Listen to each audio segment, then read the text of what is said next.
Hello everyone, কেমন আছো বন্ধুরা? আশা করি সবাই খুব খুব ভালো আছো। তোমাদের আশীর্বাদ ভালোবাসায় আমিও খুব ভালো আছি। তোমাদের ভালোবাসায় আজকে সুন্দর আরেকটা রেসিপি নিয়ে চলে এসেছি। শীতের সকালে শীতের স্নিগ্ধতাতে টসটসে কমলা লেবু নিয়ে আমি হাজির হয়ে গেছি। এখন তো ফলের দোকানের দিকে তাকালেই কমলা লেবু একেবারে টস টস করছে প্রত্যেকটা দোকানে।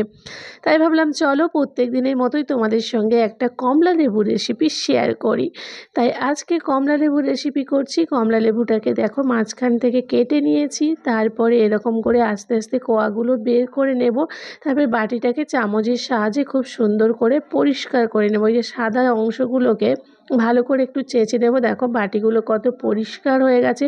সাবধানে কিন্তু করতে হবে বাটিগুলো যাতে ফেটে না যায়, কারণ বাটিতেই কাজ হবে। তারপরে কোয়ার উপরে যে সাদা অংশটা থাকে সেটাকে ভালো করে পরিষ্কার করে নিতে হবে, না হলে কিন্তু কমলা লেবুটা তেতো হয়ে যাবে।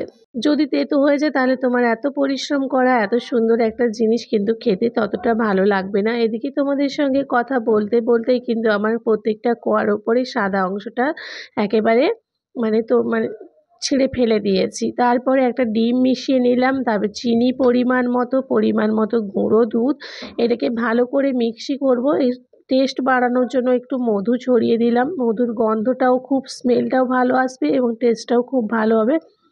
এগুলোকে সবগুলোকে একসঙ্গে একত্রে মিক্সড করে আমি এরকম ছাঁকুনি দিয়ে ছেঁকে নেব। দেখো পেস্টটা একেবারেই পাতলা নয় আর একেবারেই গাঢ় নয়, তার জন্য আমাকে চামচ ব্যবহার করতে হয়েছিল। তারপরে এই মিক্সটার মধ্যে আমি কাজু কিশমিশ মিশিয়ে ভালো করে এটা গুলিয়ে নেব। তারপরে একটা কড়াইতে আমি গরম জল বসিয়ে দিয়েছি, এর উপরে আমি একটা স্ট্যান্ড বসিয়ে দেব, কারণ এইগুলোকে আমাকে ভাপাতে হবে। তাই স্ট্যান্ডটাকে ভালো করে বসিয়ে তার উপরে একটা থালা বসিয়ে দিলাম। এরকম একটা প্লেন থালা বসাবে যাতে তোমার কাজ করতে কোনো অসুবিধে না হয়।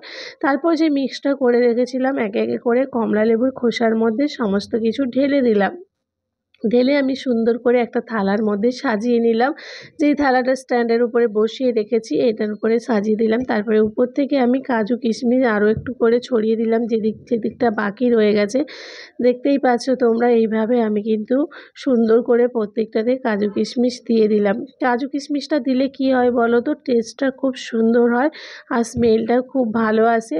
তারপরে কিছু কমলা লেবুর খোসাকে আমি কেটে রেখেছিলাম, তো কমলা লেবুর খোসাগুলোকে উপরে ছড়িয়ে দিলাম যাতে দেখতে সুন্দর লাগে জিনিসটা। দেখতেই পাচ্ছ একেবারে হলুদ হলুদ লাগছে সাদা জিনিসটার ওপরে, আর দেখতেও সুন্দর হবে। তারপরে কিছুক্ষণ আমি ঢাকনা দিয়ে ভাপিয়ে নিয়েছিলাম।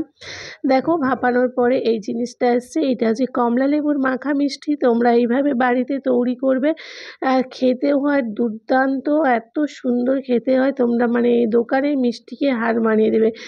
10-15 টাকা দিয়ে একটা কমলা লেবু কিনে নিয়ে এসে একবার ট্রাই করো।